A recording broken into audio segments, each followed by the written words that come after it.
Yeah, it's the 80-20 rule. 80% of the time, strive to be the best that you actually can be. Strive to be the best that you can be. The 20%, it's messy. You're going to make mistakes. You're going to look stupid, or you feel like you're looking stupid. You let those go. Children don't care.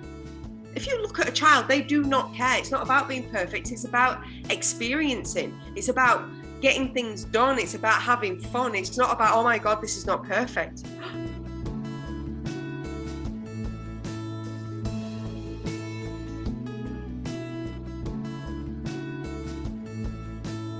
When you neglect a child, you create a broken adult, filled with pain and trauma. And her childhood pain got her multiple autoimmune disorders.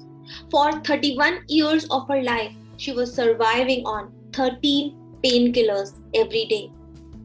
From having a nervous breakdown and constantly thinking about taking her own life, she moved on to becoming the creator of the Neuro Alignment Method, a multiple award-winning process that unites over 120 of the world's best healing tools and techniques.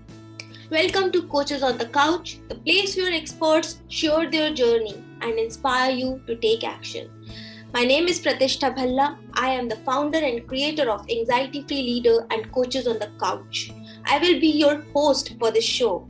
And today we have with us Dawn Cady, born in England and brought up in Australia. She is a pain freedom coach and founder and owner at Alleviate Pain. She is helping people overcome chronic pain and anxiety naturally. She helps business owners access their untapped DNA to unleash their superpowers so that they can quantum fly in both their personal as well as professional life. Hi Dawn, welcome to the show and thank you so much for joining us. Please, can you tell us more about yourself? Thank you for having me. A little bit about myself. So I've had a very interesting journey when it comes to health issues. So I've had a range of mental, physical, and emotional issues. And it took me a while to work it out. But when I did, I found that it had a lot to do with not feeling safe as a child. And it had actually had a huge impact on my nervous system, therefore my immune system. So by the age of about 35, I had three autoimmune diseases at that point. I was disabled for the third time and learning how to walk again for the third time in my life. And at this point, I had an addiction to painkillers. So in order to be able to cope with the life that I had created, because I believe that we must take responsibility in order to be able to transcend and overcome our issues, we've got to take full responsibility and accept our situation. Doesn't mean to say it was your fault. Doesn't mean to say that you intentionally created this, or you asked for abuse, or you asked to have sickness. But in order to have this reconciliation with inside of you, you have to take responsibility and say, you know what? This is my life now, and only me can change it. So I'm taking responsibility for who I am and how I'm showing up.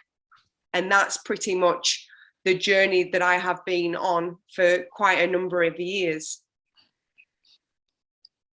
Thank you, Dawn, for sharing that. And you mentioned about having 3 autoimmune disorders.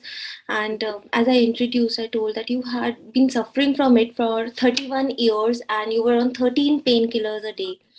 So what was this about and how did it all begin? So it was, when I delved into it, it was about having a very abusive relationship with my mother. Unfortunately, my mother had mental health issues and was struggling herself to be able to even manage her own life, to be able to even show up for herself, never mind have a child. And she had me at 23 years of age, and she was deeply struggling and suffering to be able to even cook meals, have a conversation with me. It was very tactile. I was walking on eggshells all of the time.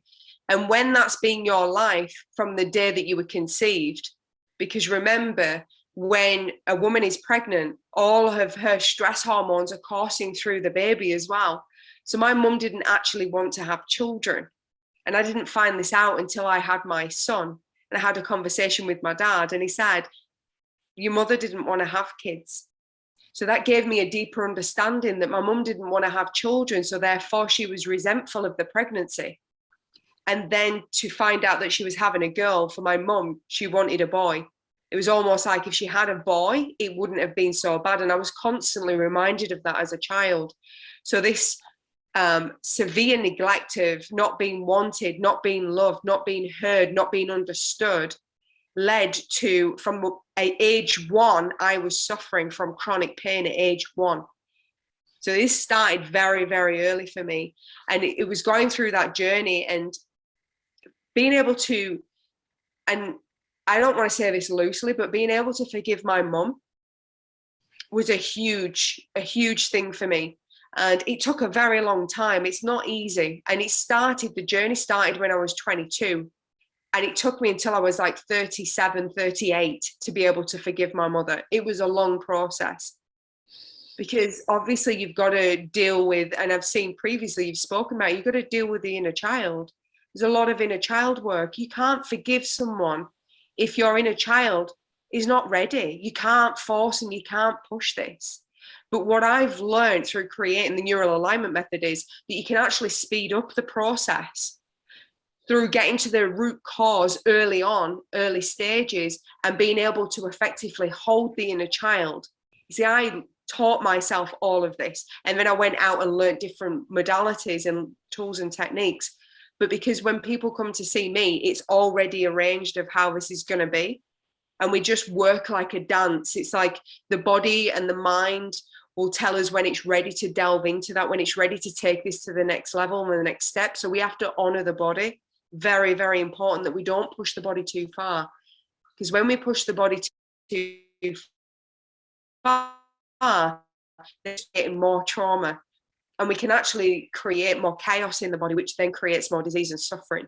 So it's going through this journey of the body and of the mind, and you've got to work with them together. That's what I found, to help people who have gone through severe abuse. For those that are suffering from any kind of autoimmune disease or chronic pain, fibromyalgia, anything like that, you must help the person be embodied. They have got to go into their body and reconcile and heal that relationship. And that takes people on a journey. That seems to be a really long journey that you have taken, and as I can see, you are today very successful at it. You mentioned so many points here, and like let's go journey on this journey step by step. When you mentioned about your mother, like when she wanted a baby, like when she conceived you, but she didn't wanted you, she wanted a boy, not you. And as an adult, how did you know that that is also a big part of your suffering? When did you realize that that has also added up to the pain? That's a really good question. So that started when I was about 22 years of age. So that was the first autoimmune disease that I was diagnosed with, which was the bowel disease. And when I started to communicate with my body, I started to embody at that time. I was in hospital and I was to get my bowel removed. I was told that if I kept my bowel, it would perforate and kill me and I would die. And I was going into organ failure. So I was almost dying. So when I went to hospital, I almost died. And then I was in hospital for nearly 2 months to be able to get me to a point that I could leave in a wheelchair. So I couldn't walk at that point. So that was the first time I had to learn how to walk again, because I was completely wasted away. My body turned and started eating my organs. So with that, what happened is I was ready to be wheeled down to the operating theatre and have my bowel removed. And something came over me and said, you can heal and you can get through this.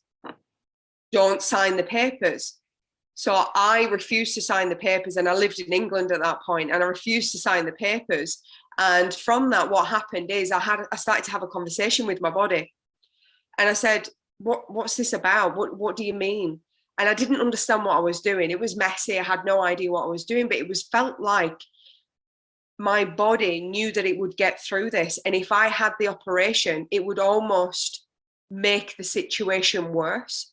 It'd cause more trauma for my body, and it would struggled to heal and repair, because it's a very invasive surgery, having your entire bowel removed, your large intestine removed, and then they make like a reservoir from your small intestine. So it's a very intense, they completely cut you open. So I was communicating with my body, and my body was just saying, talk to me. Talk to me. And I was talking to my bowel, and I was saying, you're amazing, you're healing, you're incredible, I love you, thank you so much for working. And when I was sat in the bed, my mum popped in my head, and I asked the question, and I said, why have I got this? Why am I experiencing this? Why has my health been so dreadful and horrendous pretty much most of my life? Why? And it wasn't why me victim, it was just like curiosity. Why? The image of my mum popped in my head, and the word forgiveness. Now, I didn't think too much of it, but what I started to do, that just planted a seed inside of my brain, that when I saw my mum, I started to pull away and not buy into all the hatred that was projected onto me by my mum. I started to pull away and started to go, I don't need to listen to this. I don't need to get angry anymore, because bowel issues is to do with suppression and pushing your emotions down and not feeling them or witnessing them. So I started to sort of distance myself and pull myself away and go, if my relationship with my mum is not so good, I don't need to force it. I don't need to please her. And that's how it started. That's the realization. And then it was just a journey, because obviously I was 22 years of age. I got my life back for a period of time. Yes, I was in pain and struggling, but I kind of got my life back. So I started to, live my life and forget about the whole experience. On what you mentioned about talking to your own body and telling in those moments of pain, telling it Yes. that what is the problem, I think that in itself is a journey. So is there anyone, any coach, mentor, someone who helped you in those difficult moments to find that hope, or was it like self-motivation because you have gone through such a long period of pain? That's such an interesting question. What I've learned about myself, Pratishtha, what I've learned about myself is that I am one of those people that I have to go through a journey on my own and then understand it and then teach about it.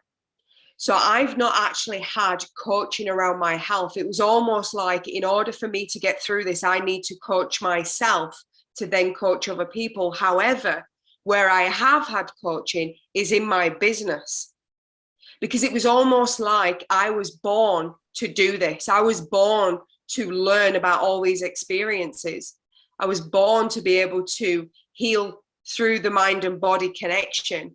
But when it came to business, I really struggled with that, and I needed to have a coach, and I needed that support. And same with marketing, and same with sales, and all those different elements. I've had a lot of coaches, and I've had high profile coaches from the US where I've paid maybe $30,000-$40,000 to work with them. So I've spent probably about $400,000 US on coaching. But it's not actually been in that field. It was almost like I knew how to do this. It was really, really interesting journey, but it's been more about my own, how do we say this without swearing? But it was almost like getting out of my own head in relationship to showing up and sharing what I do, and the success and the imposter syndrome of, I'm not good enough. Who do I think I am to start teaching people? Who do I think I am to show people how to heal themselves? It was more about that for me rather than the healing. It's almost like I've completely created all of the healing myself and not really got much support in that arena. It was like I knew how to do it. It was very, very interesting. That's interesting, because when you are going through so much pain, sometimes I talk to a lot of people, and alone it's very difficult for them to even think that they have hope. They give up. They think that, I'm never going to be healed. This is how my rest of my life would look like, if they could ever think of the rest of their life. Because sometimes when you are in that much pain, it's difficult to even think of the future. So, It is. so that's amazing that you got that self motivation and you healed yourself to help others. You learned it from the best of the people, as you said. You talked about forgiveness and for your mother, and how long it took for you to forgive her. So, what do you know now that you didn't knew at that time that could have that could have shortened that journey of forgiveness? What I know now that I didn't know before is that thoughts and beliefs are just projections of stories that we tell ourselves in the past. And I bought into them constantly for a long, long time. Probably for over maybe 13, 14 years, I kept buying into the thoughts and beliefs. So what I know now is those thoughts and beliefs are not you. They're not your identity. I also know that my mum did the best that she could with what she knew. And before, I was living in victim. So a lot of the time it's like, why me? Why did I have to have a mum? Why is my mum the worst mum in the world? Why did I have to have an abusive relationship? Why did she have to neglect me? So it was all this thoughts and beliefs and storytelling in relationship to the abuse that I went through. So I kept going through this victim cycle, and then I'd come out the other side as a martyr. I will get through this and I'll push through it. And it's almost like it had to be that way for me to be able to understand the psyche, because what's happened is I completely understand the human psyche in relationship to giving your power away and being powerless. And it's almost like I had to be powerless in the relationship with my mother, powerless in the ability to heal myself, and powerless constantly through business. It's almost like I had to lose my power and give my power away constantly to be able to go, you know what? I can hold the space and help absolutely anyone, no matter where they are, because I've been there. And not only have I done it for myself, but I set pain clinics up, and people who had been told they'd never walk again, they'd never work again, they'd never be able to do X, Y, and Z. And it was just all limitations. It gave me such credibility, my own journey, my own story, that people were, it gave them profound hope that when these thoughts and beliefs came, they'd remember my story, they'd remember our coaching sessions, or remember that I had been there and I was no different. And I'd gone through it for years. I'd not just gone to somebody and got help and relied on somebody else. It's almost like, well, she's teaching me how to heal me. She's not doing it for me. She's teaching me how to do it for myself, which means it's a skill set that I'm going to have. So if anything happens to me later on in life, or if anything happens to my children or my partner, it's a skill set that I have and a deep, profound understanding, because I'm walking myself through it. And what I do is I give all the tools and techniques and strategies and hold the space for them. And that's the beauty about helping people. Not be a healer, not be their guru, but be their guide, linking arms together and walking through their journey together and going, hang on a minute, there's a big hole here, there's a big ditch, stop. Let me tell you what this is about. Let me tell you what happens here. You can go in there, but this is the ramifications, this is the consequences, or we can walk around, and I'll show you how we can walk around without getting hurt, without falling down there. So it speeds up the whole process. So rather than like how I did, and I went through the whole process and I'd be swimming around in that hole with broken legs and limbs hanging around for years, that when people go through it with a guide, like a coach, it's almost like it accelerates it. So something that might take a decade might take a year. Something that might take 20 years might take 18 months. It's almost like we just compress time. So when you are helping people, you are helping them achieve the results in a shorter time, which you were not able to do when you were doing it. You succeeded, but it took you a long time. And you mentioned about beliefs. See, I understand about limiting beliefs when we say that we limit ourselves with our beliefs, and you talked about some of your beliefs where you were acting as a victim. But for a person who doesn't know about all these, and we tell them about their beliefs are not helping them, how do you help them realize that their beliefs are limiting them or not supporting them? Because this is something they have hold on very tightly. Yeah, we do. By sharing stories about my journey, because I've gone through that much, like I've said, PTSD, anxiety, depression, nervous breakdown, the list is incredible what I've gone through. When I share a story of the start, the middle, and the end, and I share my limitations and I share what I use and how I went through this, what happens is people start to go, that's my life. That's what happened to me. That's that, oh. And it's just, and then what it's about is getting the change of heart. So it's having their heart go, I'm no different. I can do this. Of course I can do this. Of course my thoughts and beliefs are getting in the way. It's almost, it creates a paradigm shift for people where rather than going through the individual beliefs, it's a paradigm shift that I can heal myself. Of course I can heal myself. What did we do before the medical community? We've been living centuries without medical intervention. Our bodies have an innate capacity and capability of healing beyond, but we've lost our way. And we've lost our way because we rely on too many things. We rely on chemicals in foods rather than having fresh fruits and vegetables. We rely too much on other people rather than taking responsibility for ourselves. And when you rely on people too much, you lose your power and you forget who you are. And who you are is magnificent and incredible, and everyone can heal themselves. Everyone, I don't care who you are, you can heal yourself. If you believe and know with every single cell within inside of you, your body will heal. I'm walking, living, breathing evidence of it. I've not done it once. I've done it about 15, 20 times in my entire life. So I know without a shadow of a doubt. And when you can hold that space for somebody, it's almost like they can't be a victim of their situation. They can't. There's no room for it. All there's room for is growth and expansion and understanding themselves in a deep, profound way that they've never looked at themselves before. That's what I do. Dawn, you mentioned about giving other people the power and then taking that power back.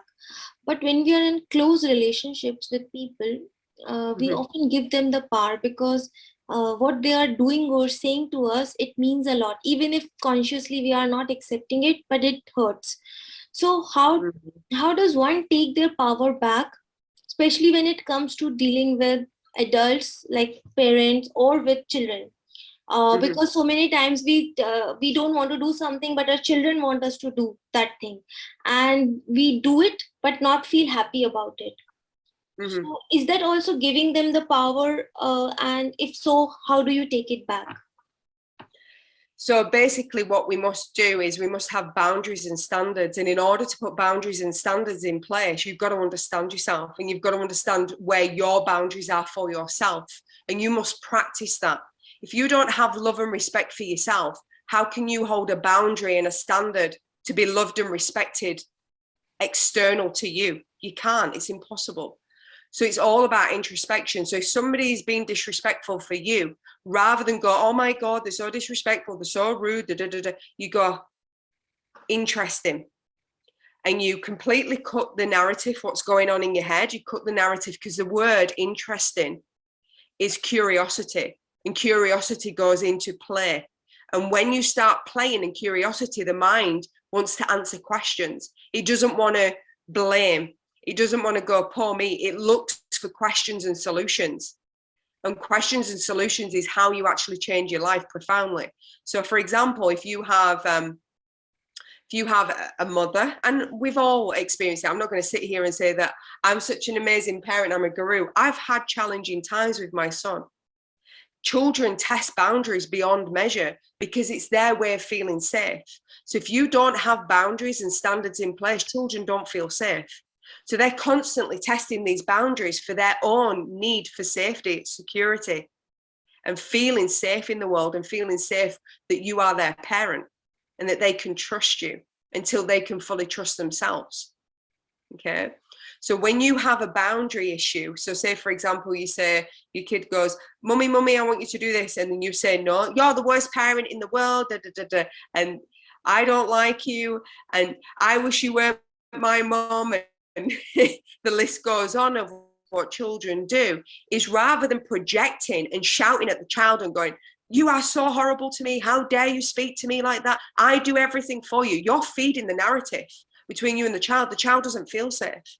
So the child will keep pushing and pushing and pushing because they don't feel safe, or they will shut down.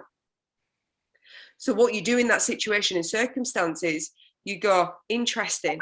You pull yourself away from your child, so you're not actually in their field, in their emotions. And you say to yourself, that's really interesting. I lost my power there. I gave my power away to my child because I was ready to shout and scream at them that they're ungrateful.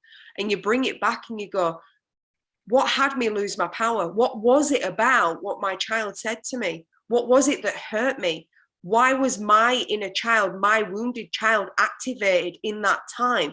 And it's asking yourself intelligent questions. And what your beautiful mind will do will go, ping, and the answer will come. And you sit with it and you go, okay, I need to have a conversation with my inner child. I need to be able to help it understand that it's safe and it's okay. And how do I love and respect myself more? How do I hold the space for me? How do I love myself in this situation, regardless of how I react? Rather than making myself wrong, how do I love myself so that I can move beyond this? And that I can help my child feel safe in the world. Just because I didn't have it doesn't mean to say that I can't give it, but I first have to give it to myself. Then I can hold the space for the others in my life. I think that's very profound, that first you have to create those boundaries and do it for yourself before you do it for anyone else. And for that, you need to understand yourself completely and love and accept yourself. I think that's beautifully said, because I have heard these questions time and again. Then, how do I manage my child? If my child is being pushy, I need to give in to their demands, or I need to just shout at them and get them off. Like, just, but you mentioned it beautifully. What can be done in that case? So, don't That's you right. Yeah, sorry. that is about the internet connection. We are both speaking sometimes at the same time. You were saying something. Oh, I was just going to say the most important thing to take away from that particular question and answer is that don't make yourself wrong. You're doing the best that you can. You're doing the best that you can. And if you shout at your kids, it's because you're hurting, deeply hurting. Don't hurt yourself even more. You're already suffering inside. So there's no point in fueling the fire. Forgive yourself. You can't forgive others unless you forgive yourself. And so they can also think in this way, that when they were a child, the inner child which is wounded, they can tell that inner child maybe that their parents were also suffering. Exactly right.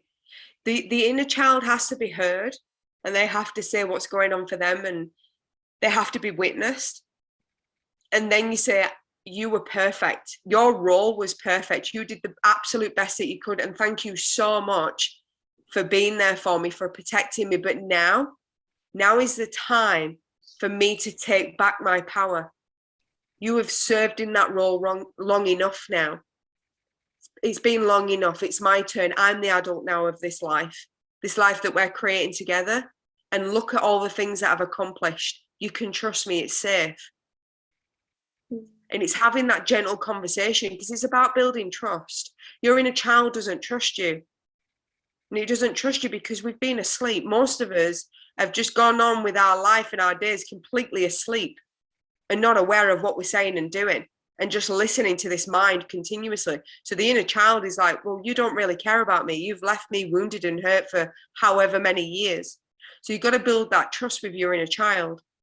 And that's why it comes back to loving yourself and not berating yourself, because you're berating the inner child.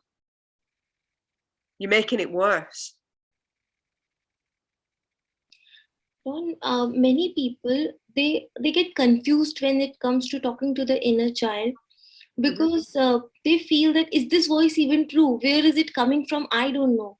So how do they have more faith, or they know that yes, this is their inner child, or this is their own voice that is coming in their way?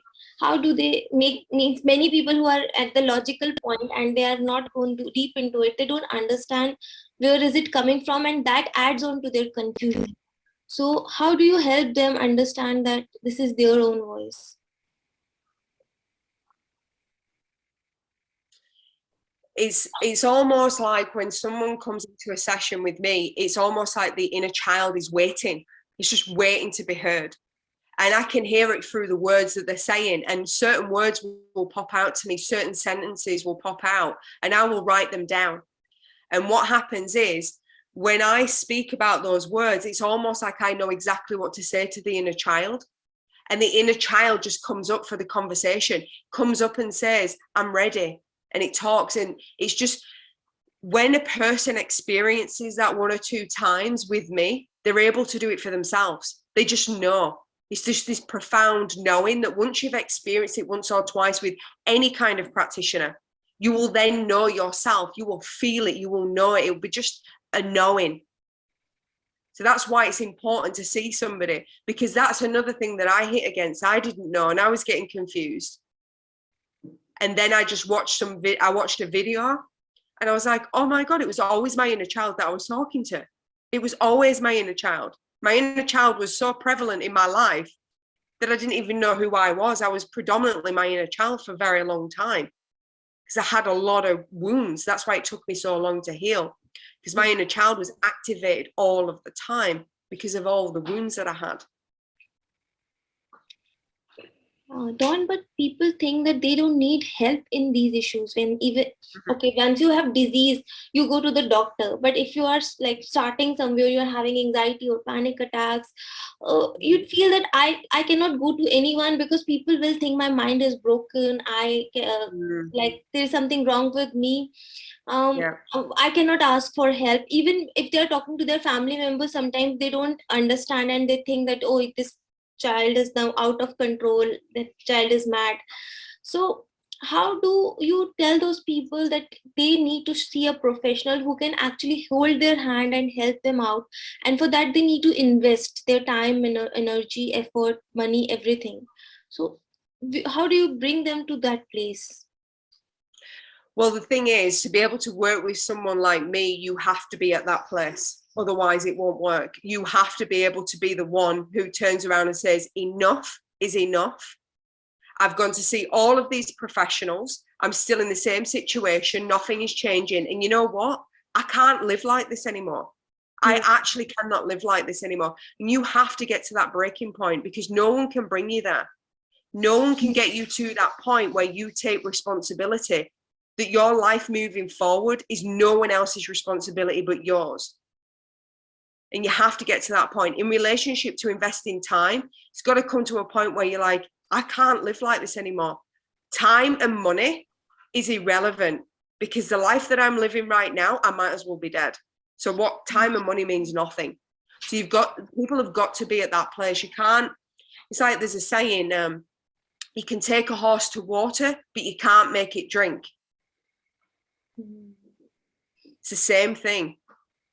It's exactly the same thing here. People have got to stand up and say, no, I can't do this anymore. And I don't want to end my life. So the only other alternative is to seek help. And honestly, I wouldn't worry about being judged by anybody about you being broken, because most of society, most of us humans are broken. Being someone who is sane and completely got it together and is successful in every area of their life is a small minority. I'd say it's less than 0.5% of the world's population. Not even 1%, less than 0.5%. And I'm somewhere near there, but it's taken a lot of time, and it's taken a lot of healing. And like I say, yes, I might not have got coaching in relationship to these issues, but it came out in business. I knew how to heal myself. But when I got into business, I started to go, I'm not good enough. Who am I to do this? And that's where my wounds came, where I struggled and I couldn't be the captain of my own ship. I couldn't hold my power, but I went, you know what? My message and the need for what I do in the world is far more important than my ego. It's far more important than me playing it small. And this is where we've got to get to, is if you have children, you're showing your children you just give up. If you have children and you're walking around in pain and complaining and doing nothing about it, you're teaching them how to be a victim in the world, not a warrior, not someone who has a successful life. You're showing them how to be a victim. Do you really want to show your children how to be a victim in the world and not succeed and not believe in themselves and not be heard and understood and live a life of suffering? Because that's the question that people have to ask themselves.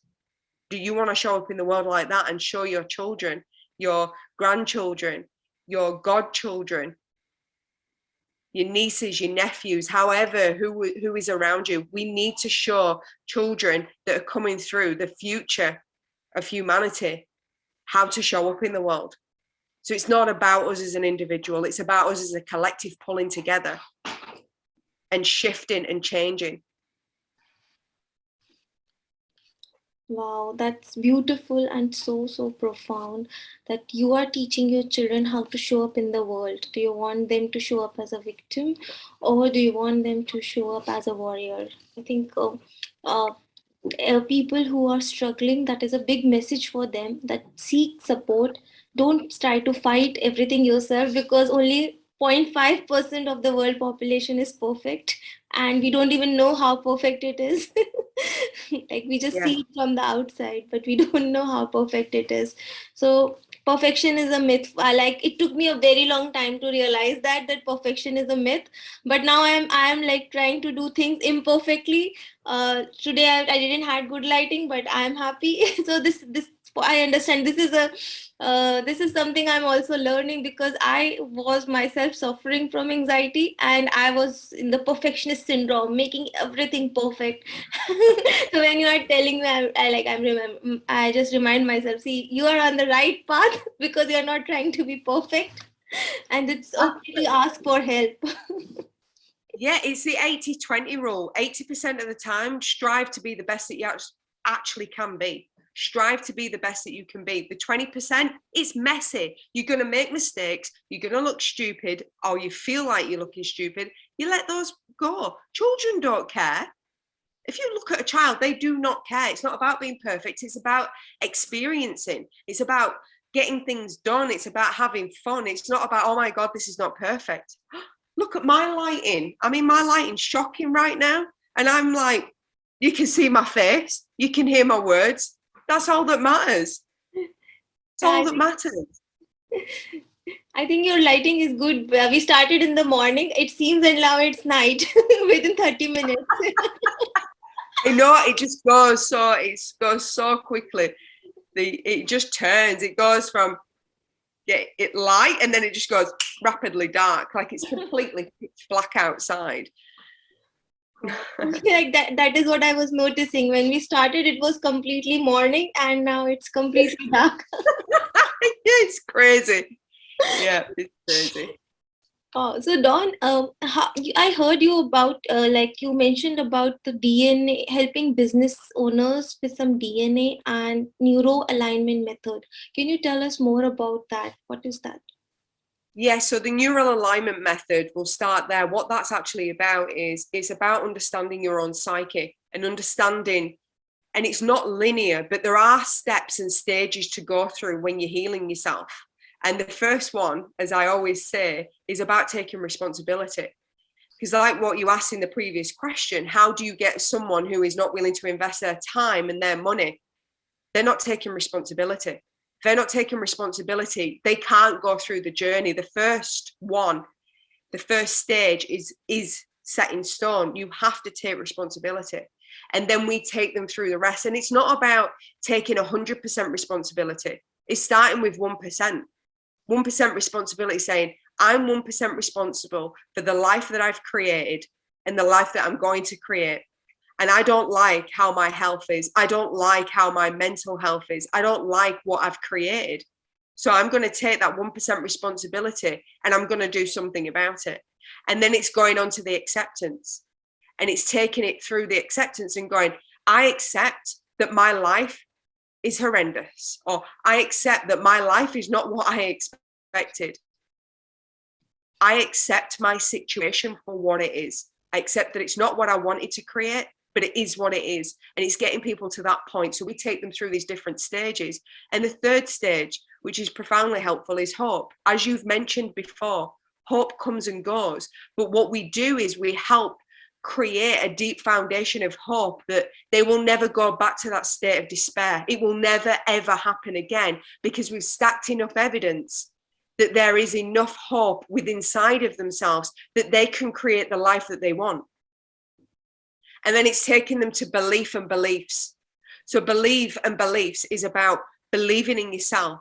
It's about changing your beliefs into who you want to become, not who you were or who you are now or the stories that you're telling yourself, but it's creating those powerful beliefs that are individualized for you. It's not about a sweeping statement of affirmations.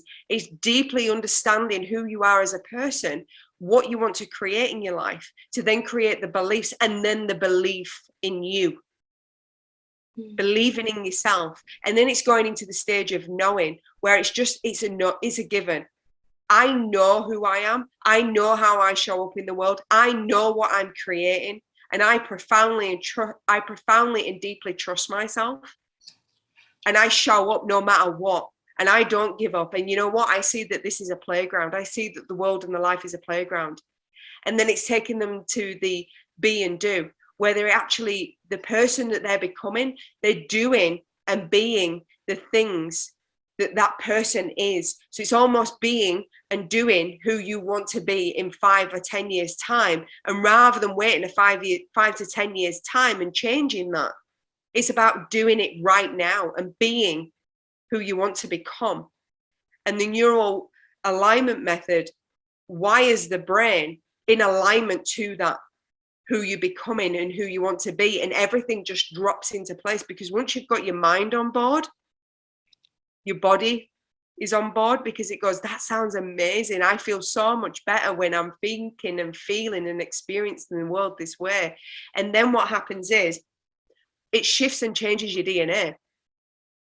So the process that I take people through, it shifts and changes their DNA, because who they were, because all of your experiences, all of the things that your parents have experienced and your ancestors have experienced is imprinted in your DNA. However, if you are completely changing the way that you believe, see, and perceive the world, you are changing your DNA. So your DNA structure is no longer the same DNA structure that you had prior to working with me. It's impossible. You're a completely different person. So your DNA structure is completely changed. And what that does is it changes the DNA structure of your children, because they start to feel. So we all are feelers.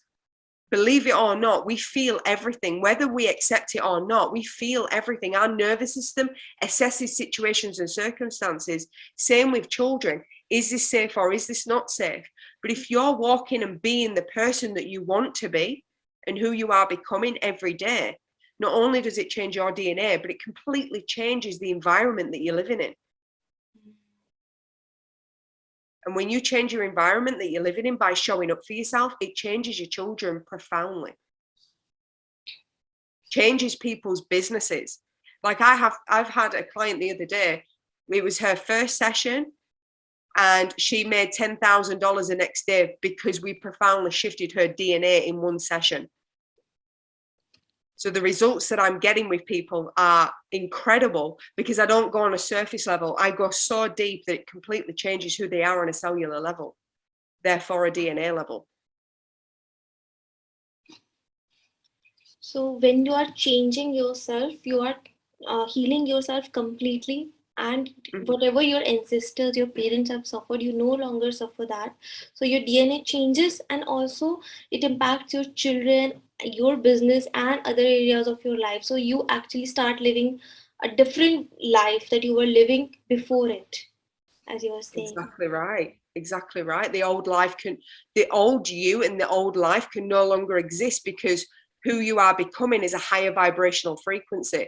So anybody who doesn't understand about quantum physics, I would advise you to start researching quantum physics and looking into that, because it's all about energy. Everything is energy. If you shift the energy of how you're showing up in your life, in the world, and how you show up for yourself, you completely change your reality.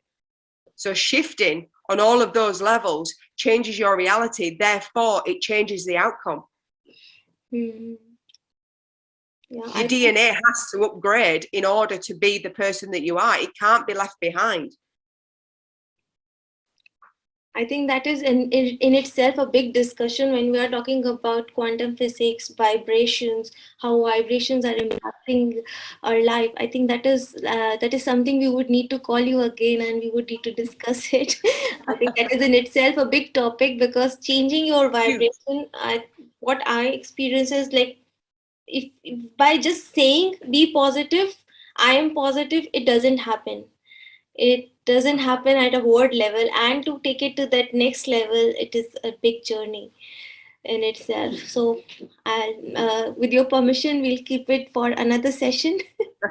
And it's going through those stages. If you don't go through those stages, you can't sustain it. It's fake. It's not truth. And your body knows between lies and truth. Your body has to be the one that holds a vibrational frequency, not your head. Has to be your body, but your mind has to believe it first. Once your mind believes it, it then changes your body. And once your body believes it, it becomes reality. So that's why those steps, that's why I created those actual stages, because you have to go through those stages. And whatever you miss, the body will make you go back. And that's why in the beginning, it's a linear process. And then afterwards, the body will take you back. Oh, well, you're not fully accepting. You're not fully taking responsibility. You don't believe yourself there. You've not got belief. So your body will take you back to exactly the points where you've missed. And that's okay, because we're human. We miss things.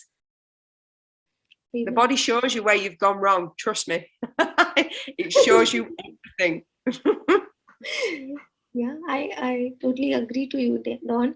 Dawn, if I just have to ask you, we are towards the end of the session, so I would like to ask you, what are 3 tips you would like to tell someone who is where you were when you were 22, suffering, ready to give up, maybe even suicidal or having extreme anxiety, PTSD? What advice, 3 tips you would tell them so that they can move forward? That's a brilliant question. The 3 tips that I would share with them is to start to believe in yourself. Believe in yourself. Even if it's only 1%, remember, you just start somewhere, and 1% belief that you've done nothing wrong. You've done nothing wrong. You've done the best that you can with what you've been taught and what you know. It's having the belief, it's having the trust, and it's forgiving yourself. So trust yourself. Trust that you've got this. You're still alive, you know? You've gone into adulthood. You're 18 or whatever age that you are, you're over 18. You've been looking after yourself for a period of time. You're not dead. You're still alive. Yes, you might not be in a good place, but you're still alive. You've got this. You just need to trust yourself. And you must forgive yourself for the mistakes that you've made, because you know what? That's how we learn. We're scientists. We make mistakes. And those mistakes are profound if you choose for them to be profound. It's all about choices. So make a choice to believe in yourself, make a choice to trust yourself, and make a choice to forgive yourself. And if you do those 3 things, you'll be on the right path without a shadow of a doubt. Because most people don't trust themselves, and they don't believe in themselves, and they certainly don't forgive themselves. That's so true, and they are real nuggets of jewels. Like, people should just take it and just listen to it again and again. That is something I can say. Thank you so much, Dawn, for your time. Really appreciate that you were open, vulnerable, authentic, and you shared such beautiful techniques with us on how you overcome your own childhood traumas, how you overcome those autoimmune disorders, and now you have got into this journey, this successful and happy journey of life. I hope it inspires people to not give up and instead stand up for themselves. Have courage, have faith, and they will be out of it sooner than they expect.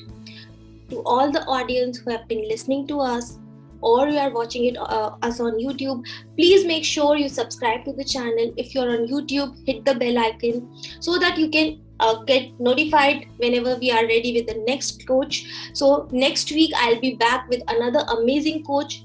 Till then, keep smiling and keep shining. It's me, Pratishtha Bhalla, your host for the show and your coach and mentor.